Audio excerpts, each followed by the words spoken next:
Kamusta tayo lahat? Nagpapasalamat ako kay Jesus Christ dahil nung nandito siya sa earth, nandito siya sa mundo,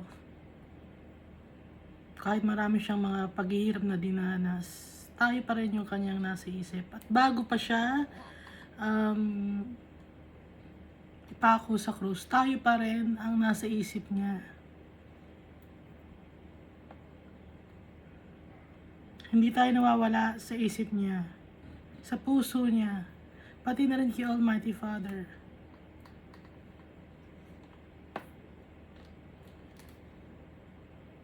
Kaya lagi tayo magpapasalamat at purihin si Jesus Christ at si Almighty Father. Dahil sa kanila, nakasalalay yung buhay natin. Sila ang may hawak ng buhay natin. Sila ang may hawak ng future natin. Ng present and the future. Pinalimutan na ni Almighty Father at ni Jesus Christ yung past, yung mga kasalanan natin. Kaya huwag na tayong mag-dwell sa past at lagi nating isipin na to look forward para kay Jesus Christ at kay Almighty Father. Gaya nung sa prodigal son, diba? Kinalimutan na nung tatay yung kasalanan ng kanyang anak.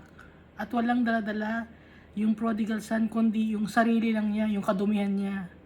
At yung paghingi niya ng tawad sa tatay niya. So, ganun din tayo. At si Jesus, nagpapatawad din siya ng mga kasalanan ng mga tao. Meron siyang power to forgive sins. Just like the Almighty Father. Yung mga ibang tao, hindi nila alam yung power ni Jesus Christ. Nung nandito sa lupa si Jesus Christ, may power na siya. Hindi alam ng ibang mga tao yon na yung isip ni Jesus full of wisdom at alam niya yung kung ano yung mangyayari sa kanya. Alam niya yung mga taong nakakasalamuha niya. Bago pa man niya makasalamuha, alam na ni Jesus. Bago pa man mangyari ang mga bagay, alam na rin ni Jesus. Dahil nire-reveal sa kanya ni Almighty Father.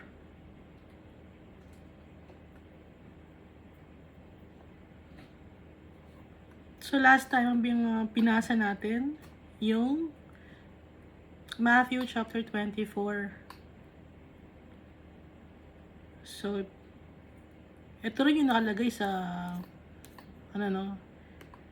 Mark chapter 13, nababasahin natin yan. Pero bago muna yon, ito sa Matthew chapter 24. Maraming mga tao ang darating na magpapanggap na sila ay padala ni Almighty Father, magpapanggap na apostles, magpapanggap na chosen by God, magpapanggap na Messiah, ano pa bang mga tawag nila sa sarili nila? Maraming nagpapanggap. Kaya alam nila ni Jesus yun, no? Una pa lang alam na ni Jesus yung mga mangyayari. Kaya ngayon, alam natin, ang dami nagpapanggap. Buong mundo, ang dami nagpapanggap ng mga kunyari, mga religious leaders sila na kay Jesus Christ. Pero malalaman natin kung kay Jesus Christ talaga sila sa kanilang fruits. Ano ba yung nasa sa kanila? May pagmamahal ba sila? Nagbibigay ba sila ng hustisya?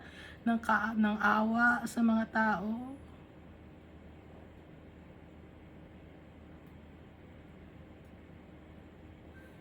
Totoo ba sila sa kanilang mission sa buhay para kay Almighty Father? Hindi ba sila umaarte lang? Mga hypocrites. Alam natin na hypocrites no ibig sabihin. From the Greek word hypocrites, meaning actor. Mga con artist. Madami, no? Sa ibang bansa, madami. Dito rin sa Philippines, meron din.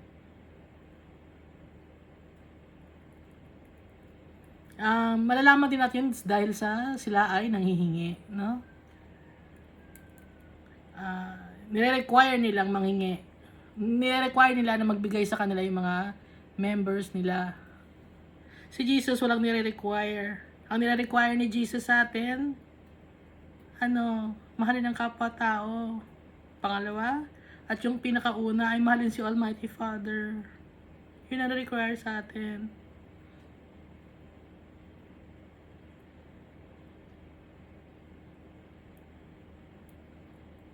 So, ang pagdating ni Jesus Christ, bigla-bigla na lang, walang pasabi. Kahit si Jesus Christ, hindi niya alam kung anong oras siya papababayin ni Almighty Father dito. Kahit yung mga angels, hindi rin alam.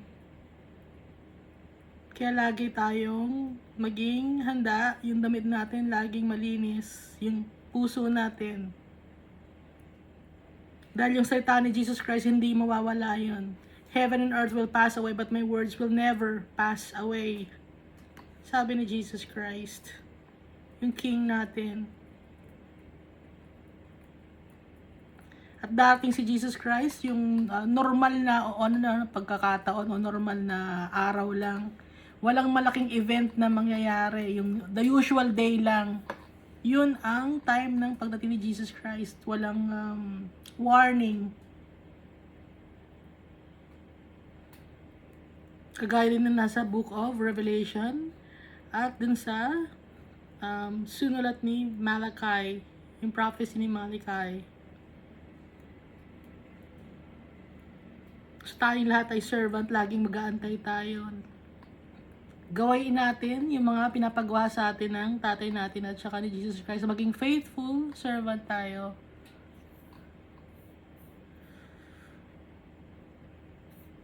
So, dito na lang tayo sa Mark chapter 13. So, ang story dito, ang testimony dito ni Mark, na siya si John Mark, assistant siya or disciple siya ni Peter. Dahil alam naman natin ang apostle ay 12 lang. So, under kay apostle Peter, si John Mark, or para iba siya sa pangalan ni John the Evangelist, ginawang Mark na lang para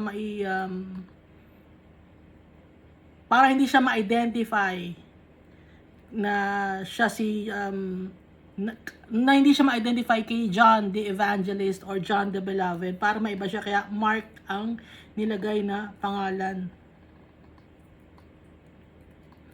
So ito Mark sinulat sa Greek language.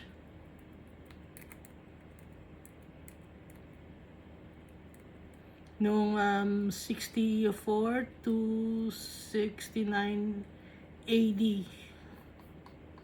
So ito si John Mark, bata pa to, no? Sabi nila, no? According to the Bible scholars, pero hindi kasi tayo sure sa mga dates or year.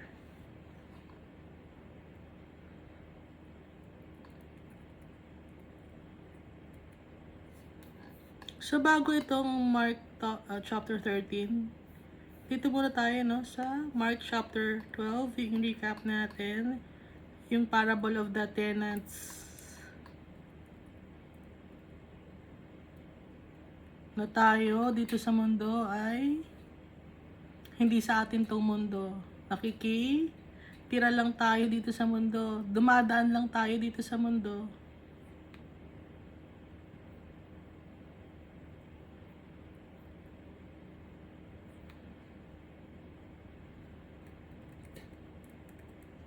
At maging wag tayong maging kagaya ng mga wicked tenants na pinapatay ang mga prophets or pina-persecute ang mga servants of God.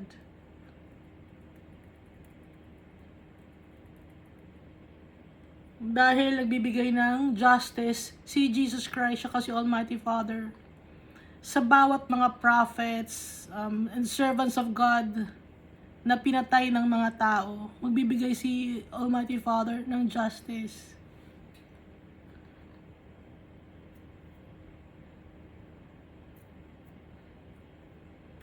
Pero alam naman natin may mga false prophets, di ba? Dapat alam natin i-identify kung ano yung false prophets sa mga tunay na prophets or false servants, sa mga tunay na servants. Sa apostle, wala nang dumating na apostle, no? Ang pinakahuling apostle ay si Apostle Paul dito sa Bible.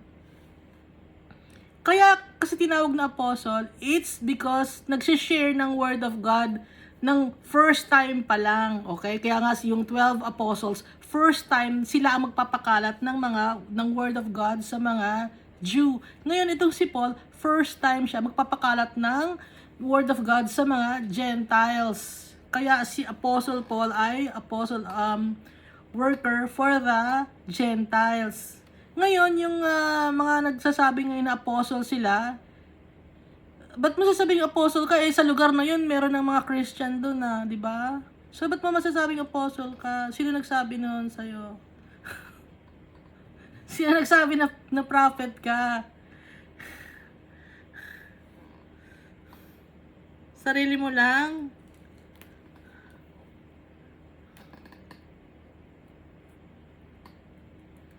Namuhay ka ba ng kagaya ng mga apostles? Ginaya mo ba ang buhay ng mga apostles? Mahirap ang maging apostles, no?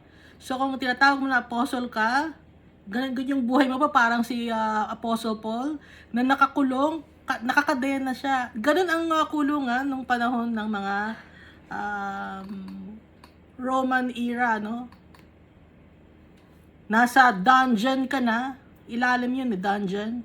Tapos, nakakulong ka na, nakakadena ka pa. Kaya nga, di ba, pag nagsasabi si Paul na in these chains, nakakadena pa kasi siya. So, walang CR doon, hindi kagaya ng mga kulungan ngayon. Pwede ka maligo, pwede ka mag-restroom, yung pagkain mo, maayos. Kung ikukumpara sa nangyari kay Paul. Kung ikukumpara sa nangyari sa mga apostles. So, kung sinasabi mo na apostle ka, ganun ba ang nangyari sa'yo? Di ba ang ganda ng buhay mo ngayon? Di ba ang yaman mo? Kasama ka sa top 10 religious leaders? Top 10 richest religious leaders? Sila Apostle Paul, hindi ganon. Kaya paano mo masasabing apostle ka? Paano mo masasabing prophet ka?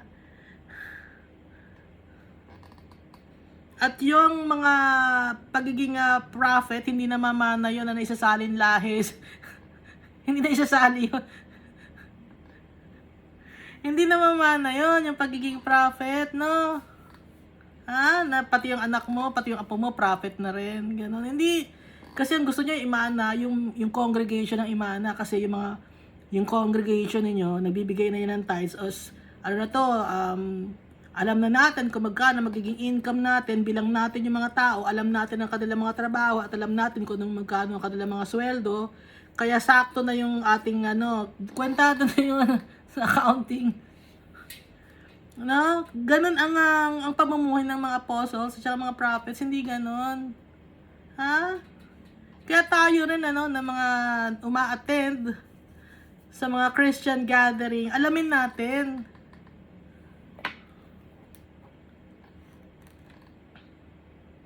Minsan na-attend kayo, hindi, maganda dito kasi mayaman ng mga tao dito, para kasama ko mga mayayaman. Hindi ganun si Jesus, ha? Hindi ganun ang turo sa atin ni Jesus.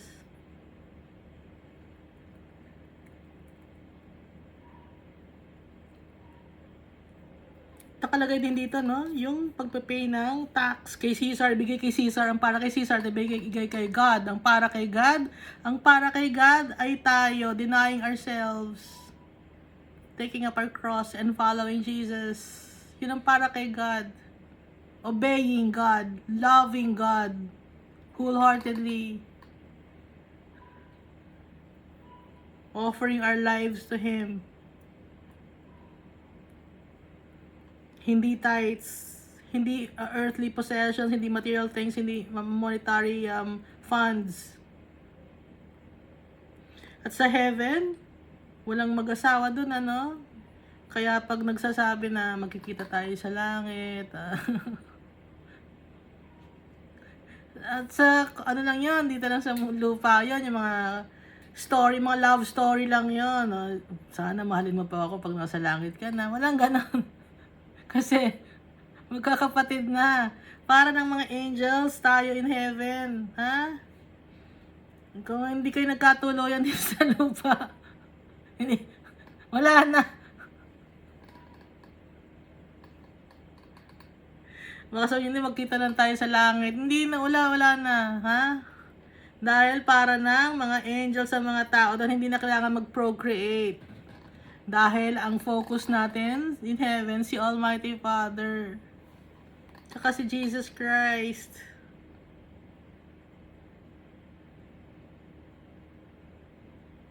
At yung greatest commandment, gaya nga nabanggit ko dati, mahalin natin si Almighty Father with all our heart, soul, mind, and strength. At saka mamahalin natin yung kapwa-tao natin, gagawin ng pagmamahal natin sa sarili natin.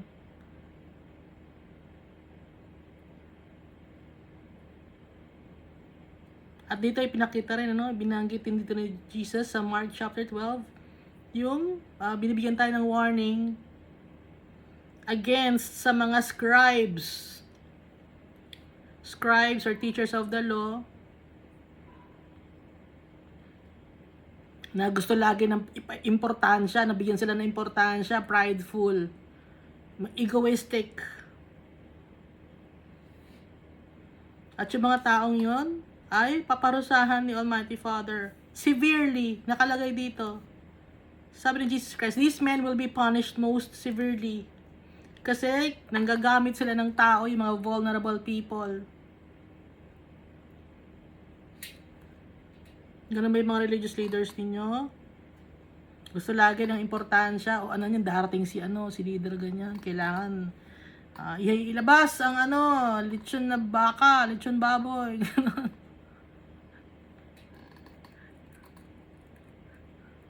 Ibigay ang mga mamahaling mga kagamitan. Ayaw ni Almighty Father at saka ni Jesus Christ. Tapos, ang sabi dito sa offer ng widow na 2 mites, mas katanggap-tanggap yung ibinigay ng widow na konting barya lang ang naibigay niya dahil yun ang kanyang buong kabuhayan, kumpara sa mga taong mga mayayaman na yung sobra lang sa kayamanan nila ang kanilang ibinigay. Kahit tithes man yun, sobra lang yung sa kayamanan mo. Ang gusto ni Almighty Father kasi, buong pagkatao natin, pagpapakumbaba, humble heart. Yun ang gusto ni Almighty Father tsaka ni Jesus Christ. Dahil ganun si Jesus Christ sa yung tatay natin.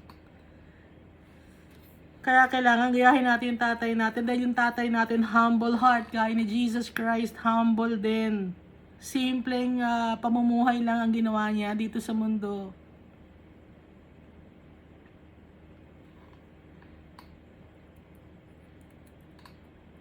Tumulong sa mga may sakit, mahihirap, makisama ng maayos sa mga tao, hindi mananakit, hindi manchichismis, hindi papatay.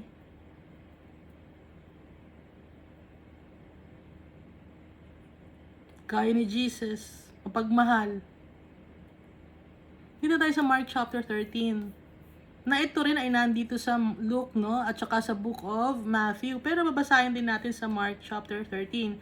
As Jesus was leaving the temple, one of his disciples said to him, "Look, teacher, what massive stones, what magnificent buildings." Kasi nga, nung panahon na yon, yung temple, maganda yung pagkakagawa. Pangalawang temple na yon, gaya nga nabanggit natin, yung unang temple na pinagawa ni King Solomon,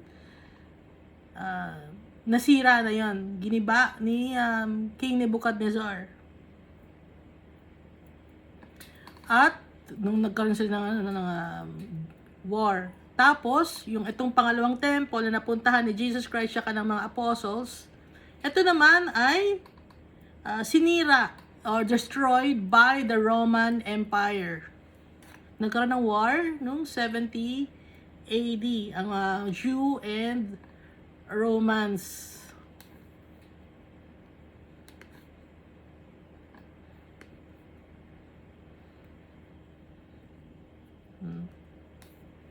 Parang contradicting yung sasabing seat of Christianity ay nasa Rome, pero sila yung nagpasira ng temple, sila yung nagpako kay Jesus. Parang weird, no?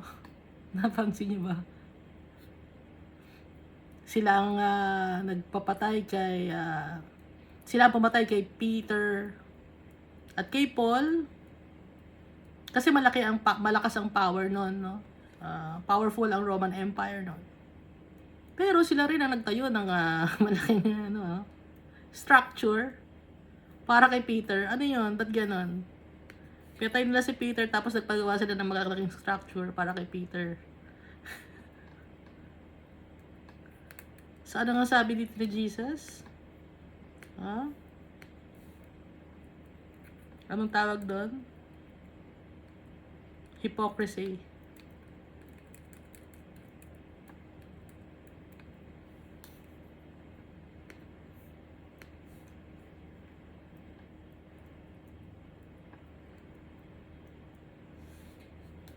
Kahit sabihin man nila na ninuno nila ang nagpatay kay Peter, kay Jesus Christ, tsaka sa iba pang mga saints. So inaamin nila na ninuno nila ang kanilang promotor.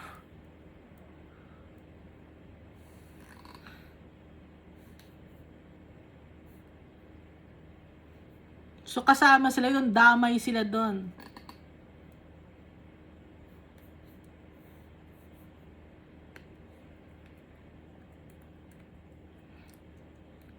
So itong temple na binabanggit ng mga apostles ay pangalawang temple na to na hindi pa nasisira nung time na nagpunta si Jesus siya kay mga apostles. Do you see all these great buildings? Replied Jesus, not one stone here will be left on another. Every one will be thrown down. Nakikita niyo ba tong magandang building na to? Sabi ni Jesus. Wala kang masisira to. No? Walang stone na magkapatong na matitira. Not one stone here will be left on another. Giba lahat, sabi ni Jesus. So, alam ni Jesus. So, si Jesus Christ, he was crucified 33 AD. Pero nangyari yung pagsisira ng temple ng mga Romans noong 70 AD. So, mga, 30 years. So, alam ni Jesus lahat. As Jesus was sitting on the Mount of Olives opposite the temple, Peter, James, John, and Andrew asked him privately. So, 4 lang ang apostle na nagtanong kay Jesus. Tell us, when will these things happen and what will be the sign that they are all about to be fulfilled? Sabihin mo sa amin, teacher, kailan ba mangyayari to na masisira yung temple at saka yung sign? Ano bang mga sign ang mangyayari para mangyari ang mga bagay na sinabi mo? Jesus said to them, watch out that no one deceives you. Mag-ingat kayo na walang manloloko sa iyo, na hindi kayo maloloko. Okay? Many will come in my name claiming I am He and will deceive many. Maraming mga taong darating sasabihin nila na ako yun. Na ako yung dumating. Maraming mga tao magloloko ng mga kapwa na tao. When you hear of wars and rumors of wars, don't be alarmed. Such things must be happen, but the end is still to come. So, pag nakarinig kayo ng may gera o usapin tungkol sa baka magkagera, huwag kayong mag-alala kasi hindi pa darating ang katapusan. Di ba nagkaroon ng World War I? O hindi pa naman yun ang naging katapusan, di ba? Naging World War II. Hindi pa rin. So, hindi pa yun ang katapusan. Marami ng war ang nangyari, no? Pero sign lang yon. Kasi nga, yung mga tao, pasama ng pasama. Nation will rise against nation and kingdom against kingdom. Up to now, may mga nag-aaway-away, no? Laging may usapin sa news na baka gerahin ng ganyang bansa ang katabi nilang bansa. So marami hanggang ngayon. There will be earthquakes in various places and famines. Maraming mga lindol ang mangyayari sa iba-ibang lugar at taggutom. These are the beginning of birth pains. Ito ang umpisa ng sakit ng panganganak, or yung pag manganganak yung sakit, humihilab na, no? Pag nanganganak kasi humihilab yung tiyan. So parang ano yun, birth pains yun ang umpisa ng birth pains. You must be on your guard. Lagi kayong mag-ingat or maghanda. You will be handed over to the local councils and flogged in the synagogues. Mag-ingat kayo kasi ibibigay kayo sa local council, sa government, at kayo ay papaluin or lalatiguhin sa mga synagogues. Sabi ni Jesus. At yun nga ang nangyari, no, doon sa mga apostles niya. Pero up to now, meron pa rin mga persecution na nangyayari sa country na hindi tanggap si Jesus Christ. On account of me, you will stand before governors and kings as witnesses to them. Tatayo kayo sa harap ng mga kings and governors or leaders of the land. And the gospel must first be preached to all nations. At bago dumating ang katapusan ng end of age, dapat yung salita ng Diyos ay may pakalat na sa buong mundo, sa lahat ng bansa. Whenever you're arrested and brought to trial, do not worry beforehand about what to say. Just say whatever is given to you at the time, for it is not you speaking, but the Holy Spirit.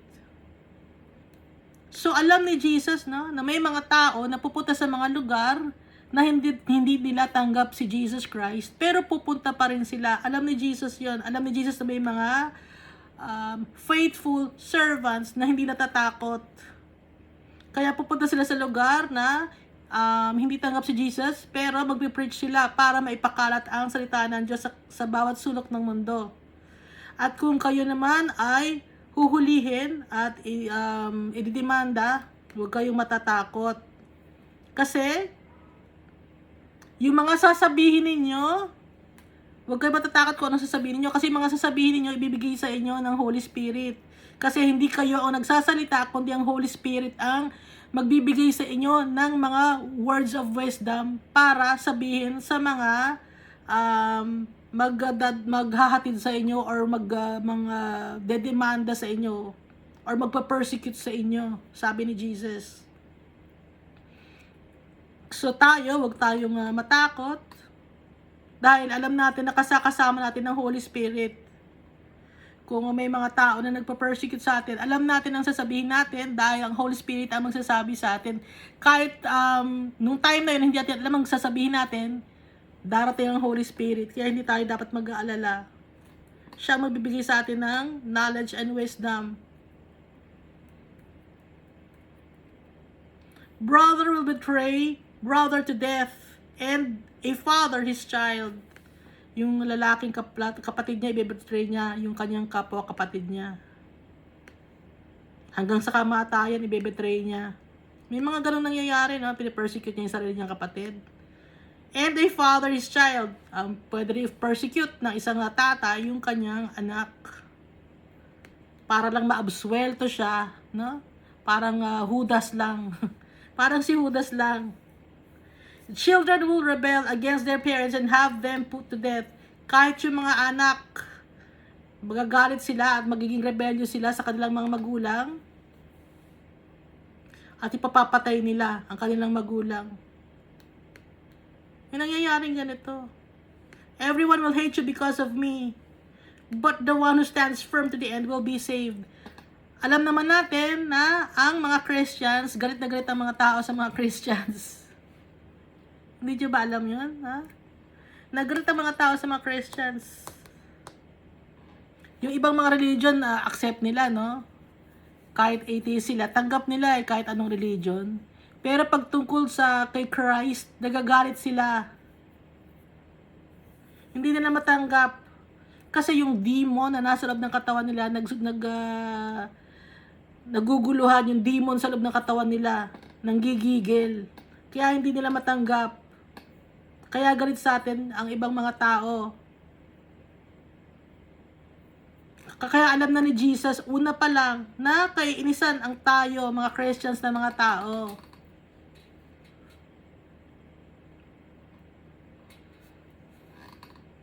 Kahit sa kalye, no? Di ba? Nag-share ka ng Word of God, may magagalit sa yung tao doon. Kasi nga, naiirita yung demon sa looban nila, sa kaloob-looban nila, naiirita. Dahil nakikita na share ka ng Word of God. Nagagalit sila. But, the one who stands firm to the end will be saved. Kung sino man ang who will stand firm, na maging faithful up to the end of their lives, masasave sila. Pag strong ka up to the end, you will be saved. Kahit malose mo yung life mo on earth, you will gain eternal life in heaven.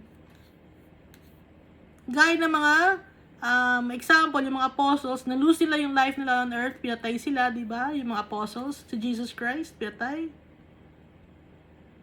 Na-lose yung life on earth, pero na-gain ang eternal life in heaven. Yung mga saints na nasa heaven, hindi yung mga saints na binabanggit ng isang religion, ano? Ang dami nilang saints na gustong tawagin. Hindi yun. Ha? Huwag natin tatawagin yung mga taong yun. Kundi, ina-example lang yung mga saints na yon na namatay yon para kay Jesus Christ at kay Almighty Father.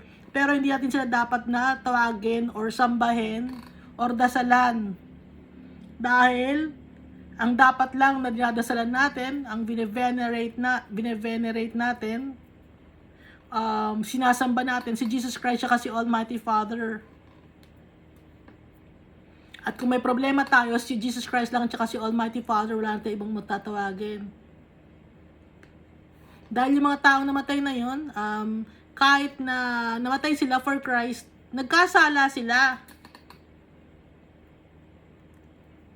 Even at one point in their lives when they were still alive here on earth, at one point, nagkasala rin sila.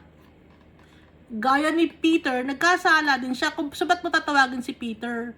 Although naging ang tawag kasi sa mga taong namatay na Christian, na followers of Christ, saints na, no? Kasi iba yung tawag ng mga tao rito na saints sa mundo eh. Titwist ang salitang saints. Sa heaven, nandun yung mga saints. Hindi natin alam kung sino-sino sila.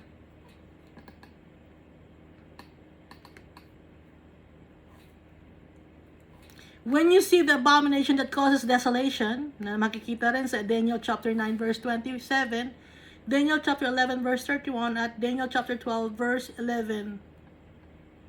Yung abomination that causes desolation, atrocity, disgrace, yung evilness na magkakos ng kalungkutan sa buong mundo. Pag nakita na natin yon, dun na ang start. Nakakaintindihan ba tayo? Dun na ang start. Ang dami nang dumating ng mga wicked people, no? Na sabi nila si Hitler daw, or kung sino man ng mga tao na dumating na wicked, na maraming pinatay na tao. Hindi pa yun, may mas magiging wicked pa kaysa kay Hitler. Ha? May mas magiging may tao pa rin na darating na mas masama kaysa kay Hitler. Ang taong si Hitler kasi open siya, no, na masama siya. Oh, Open siya, alam na ng tao na masama siya. Itong darating na wicked person na the abomination that causes desolation, tago siya, nakatago. Kunyari, mabait siya. Pero ang totoo, hindi. Kunyari, tutulong siya sa tao, tutulong siya sa mundo, pero ang totoo, for selfish gains lang. Hypocrite. Yun ang tao yun. Taong yun. Kasi si Hitler, in-explain ko lang, si Hitler kasi, open siya na masama siya tao. Di ba na marami siyang pinatay. Ngayon yung darating, kunyari, philanthropy siya, matulungin siya, pero hindi siya naniniwala kay Almighty Father tsaka kay Jesus Christ. Gusto niyang umunti ang tao sa mundo.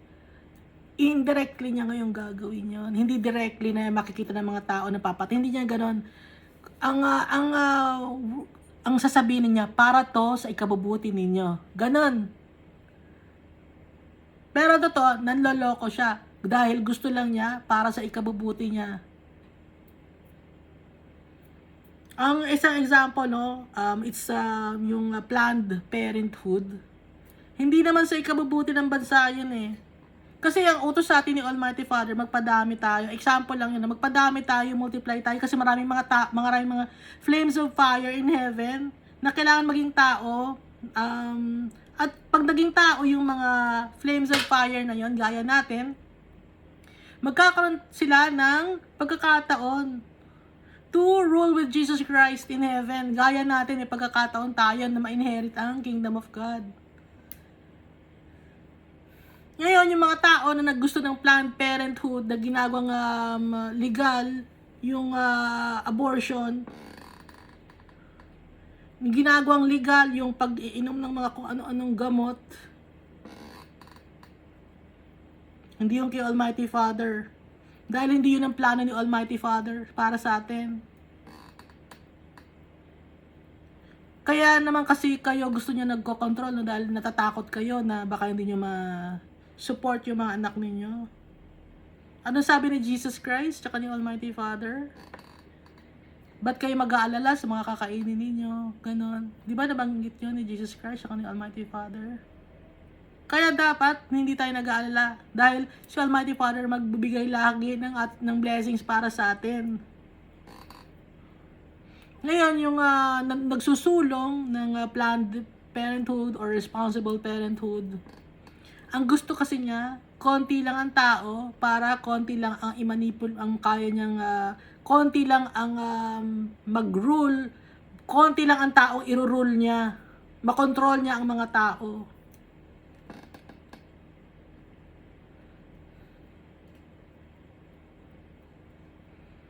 At saka alam niyo ba na sa hinagap, ni sa isip, hindi na isip ni Almighty Father, nagagawin ng tao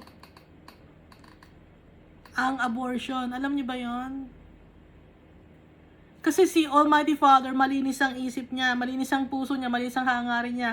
Nakalagay dito sa Jeremiah, ni sa hinagap, hindi ko naisip na papatayin ninyo ang inyong mga anak. Naiaalay nyo kay Molech. Sabi ni Almighty Father, ni sa isip, ni ko inisip na gano'n ang gagawin ninyo.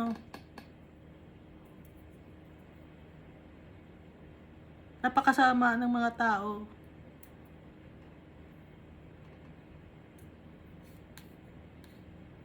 Kaya yung mga taong gano'n, no, na nagpo-promote ng kunyari na para sa ikabubuti ng bansa o ng mundo, huwag tayong maniwala doon. Ang maniniwala tayo kay Almighty Father. Dahil si Almighty Father nag-create ng mundo na to, siya ang magbibigay sa atin ng blessings. Hindi makokontrol lang mga tao kung ano man ang pag-unti ng puno, hindi powerful ang tao. Si Almighty Father ang powerful. Wala nang iba. Kaya yung mga taong yon na kunyari, nagtumutulong sa mga tao, pero peke lang, hindi yung kay Almighty Father.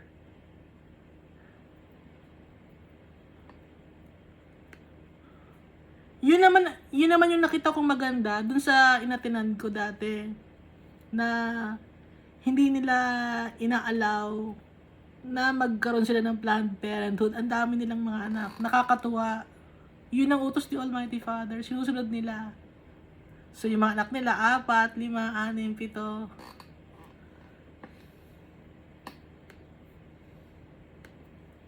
Yun ang utos ni Almighty Father.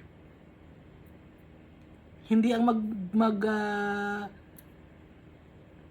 mag-Planned Parenthood or turuan na mag-pills ang mga tao, mga babae. Dahil yun pinapromote mo rin yung pills tsaka yung protection, kunyari sa sakit. Pero ang ginagawa mo, pinapromote mo para gumawa yung tao ng fornication and adultery. So, hindi kay Almighty Father yon.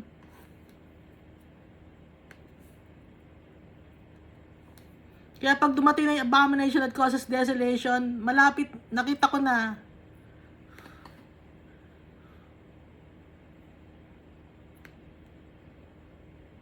Or baka yung lahi niyang yon, nandun sila magkakalahi sila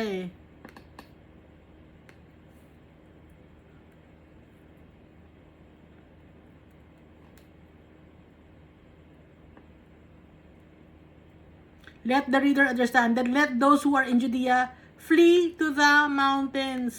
Anong ibig sabihin nito? Iwasan na yung kasalanan.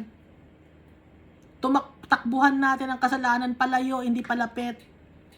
Ay, hindi tatakbo raw sa kasalanan. Hindi, lalayo tayo sa kasalanan, hindi palapit. Ito yung Judea, flee to the mountains. Kasi pag yung city, di ba binanggit ko na dati yung example Sodom and Gomorrah, nandun lahat ng kasalanan. Ngayon, metaphor kasi itong sinasabi ni Jesus. Okay? Let no one on the housetop go down or enter the house to take anything out. Huwag na nating bigyang importansya yung mga material things. Let no one in the field go back to get their cloak. Huwag nang balikan yung mga iniwan natin na mga kasalanan or yung iniwan na mga kung ano-ano man na dalahin sa buhay. Dapat ang focus natin kay Almighty Father tsaka kay Jesus Christ. How dreadful it will be in those days for pregnant women and nursing mothers. Yung pregnant women and nursing mothers, burden to, no? Hindi naman talaga total na burden yung bata, kundi symbolic to, na metaphor to, na pag may anak ka, burden yun, kailangan mong alagaan, kailangan mong pakainin. So tayo, metaphor to, na alam natin dapat yung priority natin. Ha? Kaya ito burden to, kaya dreadful yung may mga burdens. Hindi nila alam kung ano ang uunahin nila. Pero tayo bilang isang Kristiyano, alam natin kung ano ang ating priority. Pray that this will not take place in winter. Magdasal tayo na hindi ito mangyari pag sa winter. Ano ibig sabihin ng winter? Na hindi ito mangyari na nanlalamig tayo kay Almighty Father. Dapat laging ang pagmamahal natin kay Almighty Father tsaka kay Jesus Christ ay on fire. Because those will be days of distress unequaled from the beginning when God created the world until now and never to be equaled again. Hindi na mangyayari yon. Isang beses lang mangyayari yon. Simula pa nung create ni God ang mundo. Incomparable ito sa nangyari sa flood ni Noah. Mas malala itong mangyayari na to.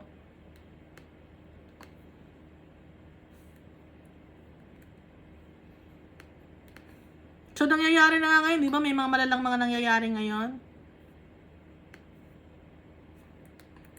Marami na tayong tribulations, mga paghihirap.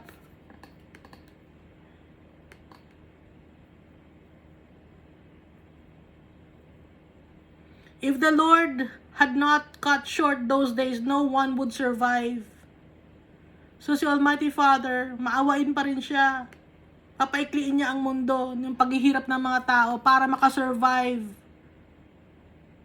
But for the sake of the elect, whom He has chosen, He has shortened them. Para ma-save ang mga elect na pinili ni Jesus Christ tsaka ni Almighty Father, papaikliin niya yung paghihirap ng mga tao. Para ma-save, may mga taong ma-save. Kasi sa sobrang hirap ng buhay, kahit yung mga Christians, nawawala na sa tamang landas kasi sa sobrang hirap ng buhay. Pero, para may mga ma-save na mga tao, papaikliin ni Almighty Father ang days ng paghihirap. Dahil mahal niya tayo. At that time, if anyone says to you, look, here is the Messiah, or look, there He is, do not believe it. Pag may nagsabi na, andito na ang Messiah, ayun, andun siya, huwag tayong maniniwala. For false messiahs and false prophets will appear. Hanggang ngayon, marami ng false prophets and false messiah. Ang dami, di ba?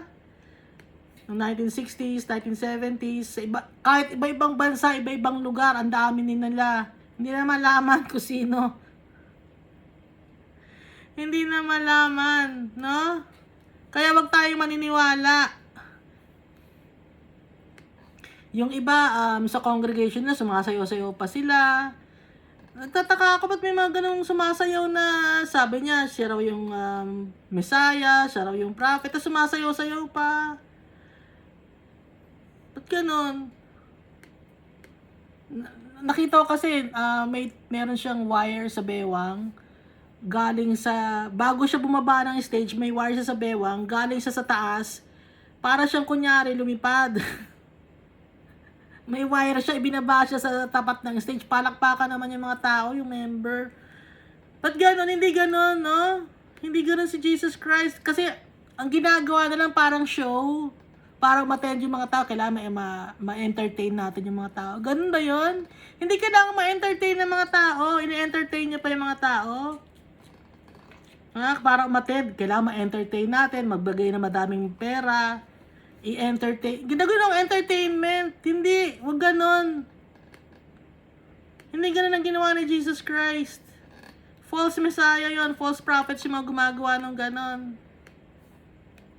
Yung gusto nila na ang binabanggat lang nila ng mga salita ay magaganda na para sa mga itching ears that they want to hear. Yung mga gusto lang marinig ng mga members ang sinasabi lang ng leader. Ha? May mga ganon na leader, hindi, ayaw ng mga tao itong marinig nila itong gato na may kasalanan sila eh. Kailangan i-share natin yung blessings na yayaman sila. Yun ang i-share natin. Ngayon, tuwang-tuwa naman yung mga tao. Wala sila naririnig tungkol sa kasalanan nila. Kasi ang naririnig nila, puro blessing lang. Yun ang gusto nilang marinig.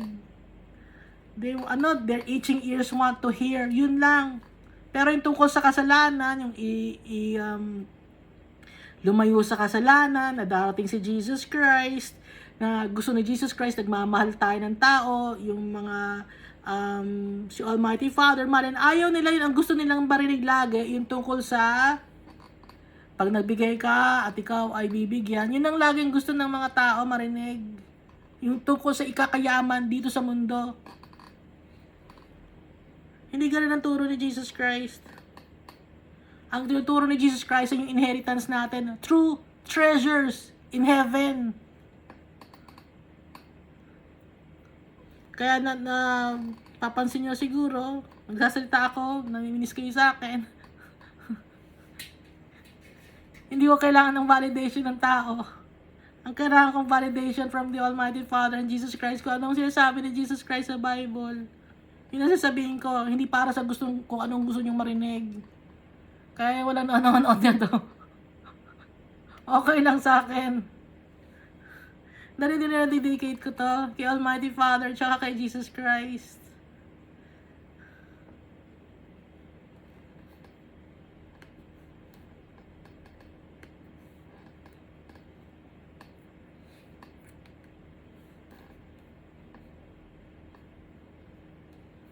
False messiahs and false prophets will appear and perform signs and wonders to deceive, if possible, even the elect.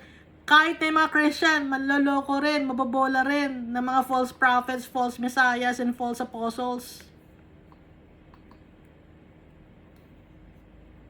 So be on your guard. I have told you everything ahead of time. Mag-ingat kayo, lagi kayong magbantay.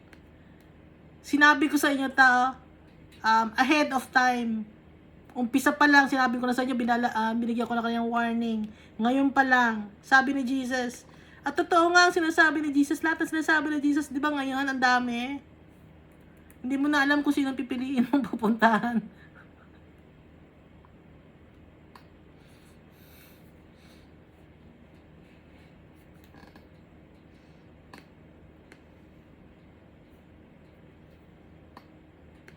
But in those days, following that distress, the sun will be darkened, and the moon will not give its light, and the stars will fall from the sky, and the heavenly bodies will be shaken. Na nakalagay sa Isaiah chapter 13 verse 10 at sa Isaiah chapter 34 verse 4.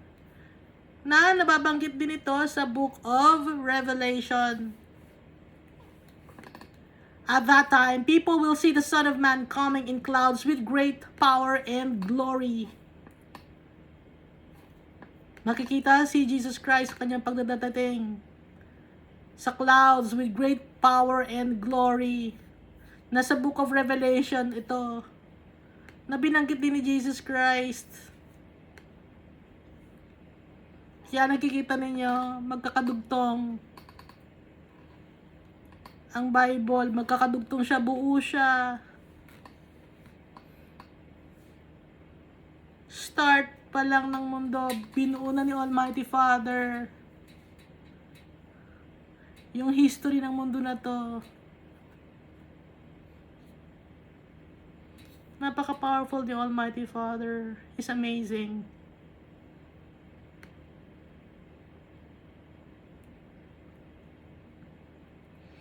And He will send His angels and gather His elect from the four winds, from the ends of the earth to the ends of the heavens. Sa buong mundo, bawat sulok, 4 na sulok ng mundo. 4 winds, no? 4 na sulok ng mundo to. Sa dulo ng earth, hanggang sa dulo ng heaven. Sabi ni Jesus Christ, ipapadala niya ang kanyang mga angels para ipunin ang mga chosen people of God, ang mga anak ng Diyos ipunin. Sa pagdating ni Jesus Christ. Now learn this lesson from the fig tree. As soon as the twigs get tender and its leaves come out, you know that summer is near. Sabi ni Jesus, malalaman nyo to. Ang lesson dito yung sa fig tree, no? Pag lumabas na yung pag yung twig ng fig tree ay malambot na at lumabas na yung dahon, alam natin na malapit na ang tag-init. Sabi ni Jesus. Even so, when you see these things happening, you know that it is near, right at the door. So, pag nangyari, yung mga bagay na sinasabi ni Jesus dito sa atin, yung signs of the end of times, malapit na ang kanyang pagdating. Kanyang second coming. Baka sabihin nyo, ang tagal-tagal na yun. Kinukwento na ng lolo ko yan, lolo ko. O nawala na yung lolo ko, lola ko, ganon. Wala pa rin si Jesus.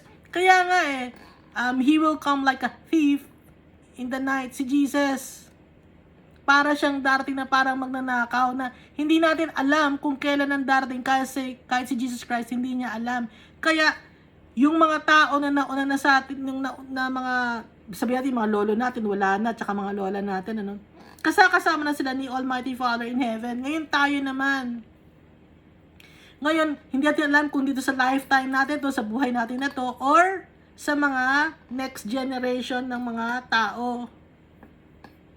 Dahil hindi sa atin ipinapaalam kung kailan, para lagi tayong maging handa.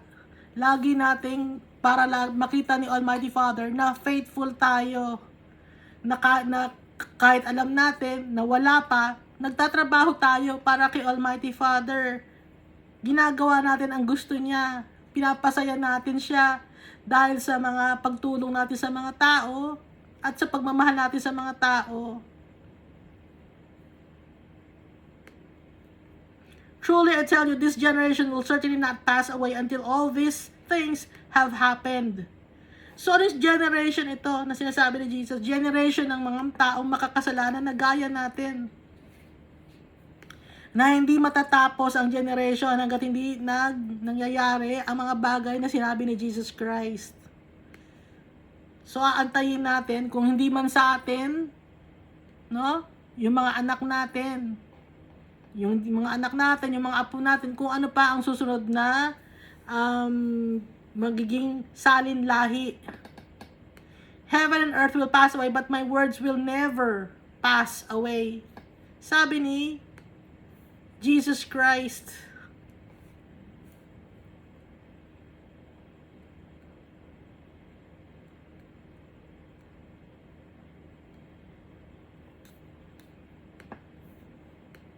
Na nakasulat din to, no, sa book of Matthew. But about that day or hour, no one knows, not even the angels in heaven, nor the Son, but only the Father. So si Almighty Father lang ang nakakaalam kung kailan niya pabababain ulit dito si Jesus Christ. Kahit si Jesus Christ hindi niya alam, kahit yung mga angels walang alam. Kaya pag may nagsabi na year ganyan, darating na si Jesus Christ, huwag tayong maniwala.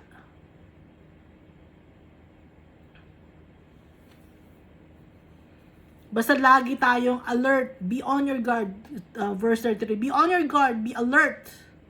Sabi ni Jesus Christ, you do not know when that time will come. It's like a man going away. Dahil hindi nyo alam kung kailan ang oras na yon. It's like a man going away. He leaves his house and puts his servants in charge, each with their assigned task, and tells the one at the door to keep watch. So, wala ito sa book of Matthew, no? It's like a man, parang isang lalaki na aalis. Iniwan niya ang kanyang bahay at yung kanyang mga trabahante o trabahador, binigyan niya ng kanya-kanyang mga tasks or assignment. And tells the one at the door to keep watch. At sabi sa nandun sa pintuan na magbantay. So, bawat servant tayo, lahat servant ni Almighty Father, tsaka ni Jesus Christ, meron tayong kanya-kanyang assignment. So, ano ba yung assignment nyo? No? Dapat alam natin yung assignment natin, inassign sa atin ni Almighty Father, dahil lahat tayo meron. Kumakanta ka ba sa congregation ninyo? Nag-share ka ba ng Word of God? Sa mga tao? Nagluluto ka ba para sa mga fellow Christians mo? Ano ba ang sinishare mo? Ano ba ang kung meron kang trabaho, example, doktor ka, tumutulong ka sa mga may sakit, na hindi ka naghihingi ng kabayaran, ganon, meron kang time to, na mission ka, medical mission, yon, no? Ano ba bang mga ibang mga trabaho? Architect ka, tumutulong ka na magpagawa ng bahay, hindi ka nagpapabayad. May time na ganun ka, no? Therefore, keep watch. Or kung teacher ka naman, tutulungan mo naman yung mga bata, no? Naturuan sila ng tamang kung paano mag-pray kay Almighty Father. So, tayong lahat, kahit iba-iba ang profession ninyo, iba-iba yung occupation, may a way to help people, to love people. Laging may paraan yun. Dahil si Almighty Father, kilala niya tayo. Kung talagang gusto natin, sundin si Almighty Father, yung kanyang mga words, magagawa natin yung mga bagay na yon na pinapagawa sa atin ni Almighty Father, na magagawa natin wholeheartedly. Hindi yung napipilitan tayo, hindi yung gagawin natin to para magpapapogi ako. Kunyari, tutulong ako sa mga tao, tapos papapicture ako, ito, tumutulong ako sa tao, papapicture ako. May ganun eh. Yan, tutulong ako sa tao, magdodonate ako. Hindi ganun, Kasi nakuha mo na yung reward mo. Yun yung paghanga ng tao sa'yo. Gusto mo ba yun? Yun lang reward mo, yung mahanga sa'yo ng tao. Ha? Ayoko ng ganong reward. Ang gusto kong reward, si Almighty Father. Yung matuwa si Almighty Father. Hindi yung tao. Dahil yung tao pa iba-iba ng isip yan.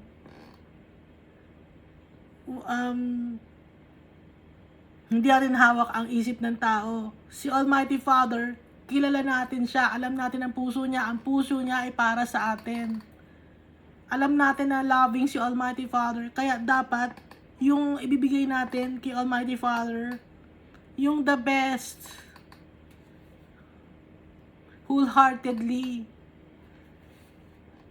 Without any grudges or hypocrisy. Alam niyo yung hypocrisy ng actor? Natawa nga ako, hypocrite pala yung kasi ang ibig sabihin pala ng hypocrisy, ang root, yung galing sa word na Greek, di ba? Actor pala yun. Kaya pala yung mga hypocrites, maarte lang yung hypocrite naman yan. Kunyari lang, mabait, pero hindi naman. Actor pala yun. Kunyari, tumutulong sa mga mahihirap, pero ang gusto niya, maka-benefit siya. Walang ganon, no? Hindi ganon si Jesus Christ. Si Jesus Christ ang gagayahin natin.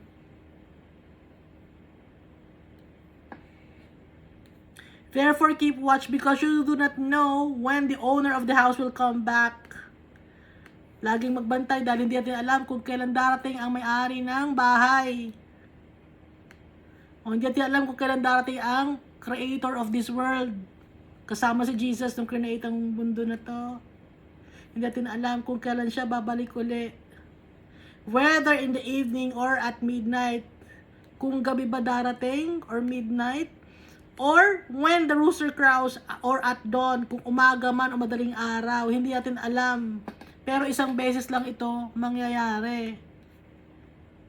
Kaya dapat lagi tayong magbantay. If he comes suddenly, do not let him find you sleeping. Pag dumating si Jesus Christ, huwag tayong matulog sa pansitan. Minsan tayo natutulog sa pansitan. Lagi tayong magtrabaho. Ano yung pagtatrabaho? Yung ayusin natin yung sarili natin. Na maging maayos, nakita tayong maayos ni Almighty Father tsaka ni Jesus Christ.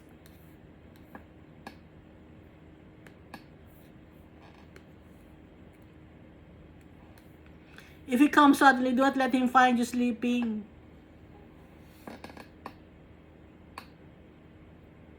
Pag naka-sleep ka, no, hindi mo na alam yung mga ginagawa mo, gumagawa ka na ng kasalanan, yun ang ibig sabihin nun. Yung responsibility mo bilang isang anak ng Diyos, hindi mo na ginawa. Naging selfish ka, pinagpatuloy mo yung kasalanan mo, yung mga masamang gawain mo. Yun, yung sleeping.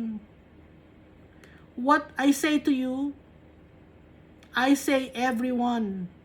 I say to everyone, watch. What I say to you, I say to everyone, watch. Kung ano ang sinabi ko sa inyo, sasabihin ko rin sa bawat isa. Watch. Magbantay. So, paano magbabantay? Aantayin na lang natin ang nakatunganga tayo. Hindi. Aantayin natin, habang naantay natin, ginagawa natin yung part natin as followers of Christ.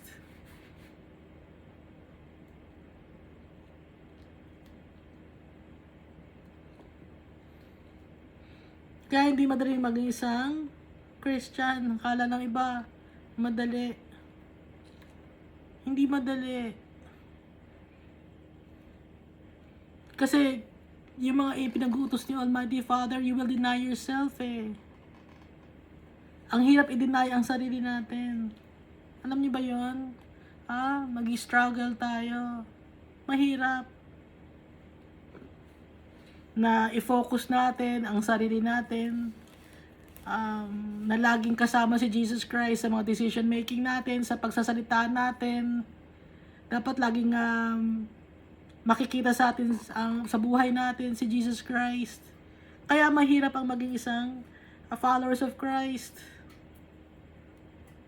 Hindi madali. Kaya nga di ba sabi ni Jesus Christ, yung mga mayayaman, mas madali pa sa camel na makapasok sa butas ng karayom kaysa sa mayayaman. Kasi sa mga mayayaman, Ang tingin nila sa sarili nila, nasa na they've made it already. Nasa rurok na sila ng tagumpay. Yun ang tingin nila sa sarili nila. Na hindi nila kailangan si Almighty Father, hindi nila kailangan bantayan ng kanilang mga sasabihin, hindi nila kailangan ayaw nilang managot sa mga bagay na responsable sila, gusto nila lagi, ma-benefit sila, ganun ang mga mayayaman. Gusto nila ina-acknowledge sila lagi, gusto nila may special privilege sila, ganun ang mga mayaman.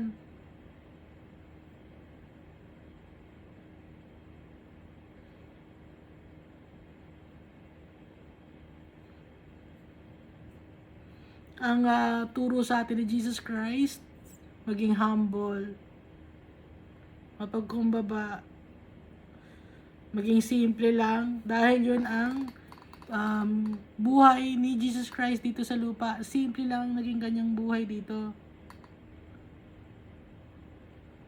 Yung mga mayayaman kasi, feeling nila entitled sila. Si Jesus Christ, kahit King of Kings siya, Lord of Lords siya, hindi siya feeling entitled.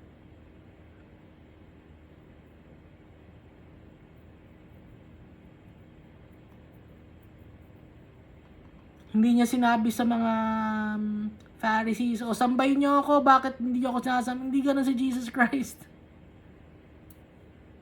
Laging malumanay ang pagsasalita ni Jesus Christ. Laging with love.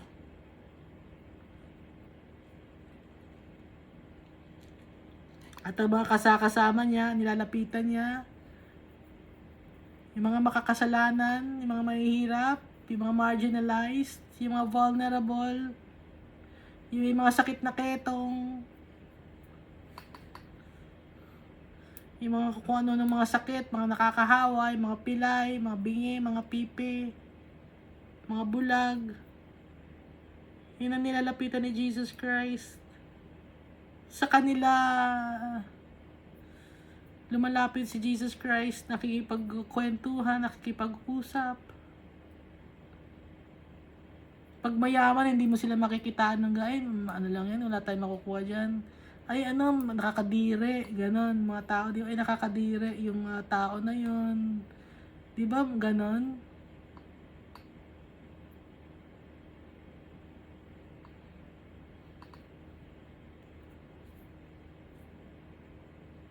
Pinagtatawanan yung mga tao na akala nila, kasi yung mga mayaman akala nila mas angat sila kahit pag nakakita sila ng mga taong mga disabilities, pinagtatawanan nila. Pag ngongo, pinagtatawanan nila. Pag duling, pag kirat, di ba ganun naman?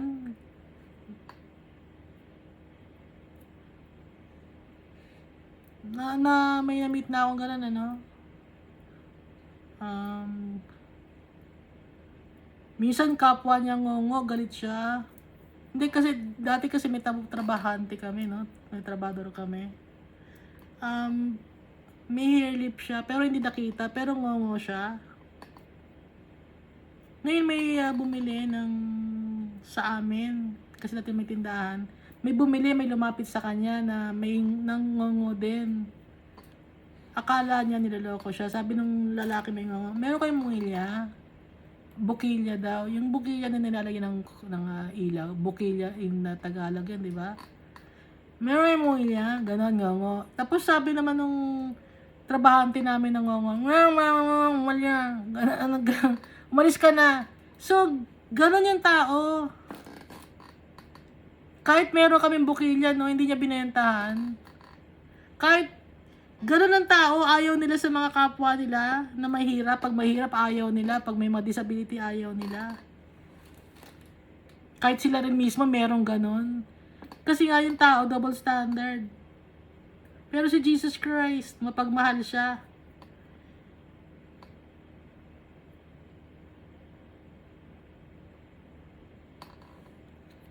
Kahit mababaho, nilalapitan niya. Tinutulungan niya. Hindi maselan si Jesus.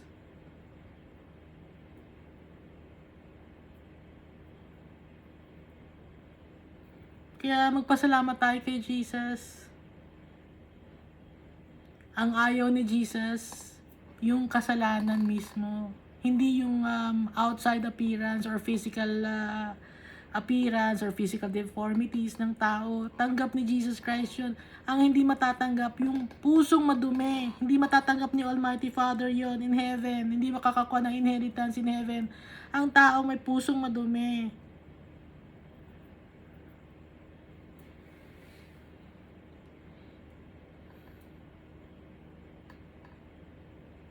Kaya tinuturuan tayo ni Jesus Christ at ni Almighty Father. Natututo din ako. Hindi ko sinasabing perfecto ako. Natututo din ako. Unti-unti akong natututo. Kaya sinishare ko rin sa inyo. Para lahat tayo matuto. Dahil sabi ni Jesus Christ, mahalin natin ang kapwa-tao natin gaya ng pagmamahal natin sa sarili natin. Minamahal ko kayo gaya ng sarili ko. Kaya sinishare ko sa inyo.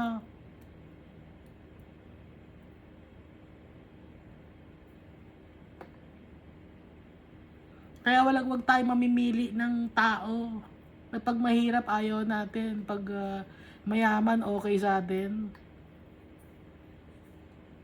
Mananagot tayo kay Almighty Father noon, tsaka kay Jesus Christ, kahit sabi mo Christian ka, na follower kay Christ. Kung ganun ang gawain mo, hindi yung katanggap-tanggap kay Jesus Christ at kay Almighty Father.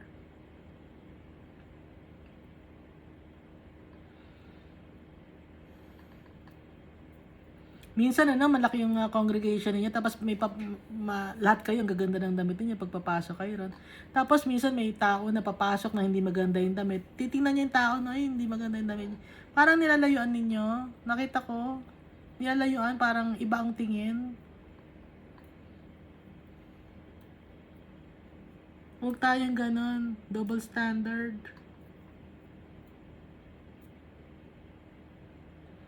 Dahil sa pagdating ni Jesus Christ, magkakaalaman. Kaya lagi tayong magbantay. Lagi natin bantayan yung puso natin. Lagi natin bantayan yung kilos natin, yung mga sinasabi natin. Yung mga ginagawa natin, bantayan natin. Para yung mga ginagawa natin lagi ay katanggap-tanggap kay Almighty Father tsaka kay Jesus Christ. Para matuwa sa atin, ang tatay natin tsaka si Jesus Christ. Ang kailangan nating validation ay validation from Jesus Christ and the Almighty Father. Kasi sila ang tunay na magmamahal sa atin. Yung mga tao na akala natin na gusto nating maging sikat, no? Na i-please natin ibang tao. Hindi, kahit na sa ngayon i-validate ka nila, pero next time hindi ka na nila i-validate. Kaya wag tayong sa tao titingin tayo kay Jesus Christ at kay Almighty Father.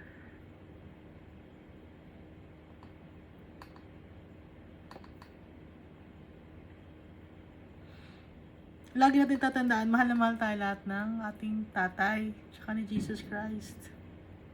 Thank you.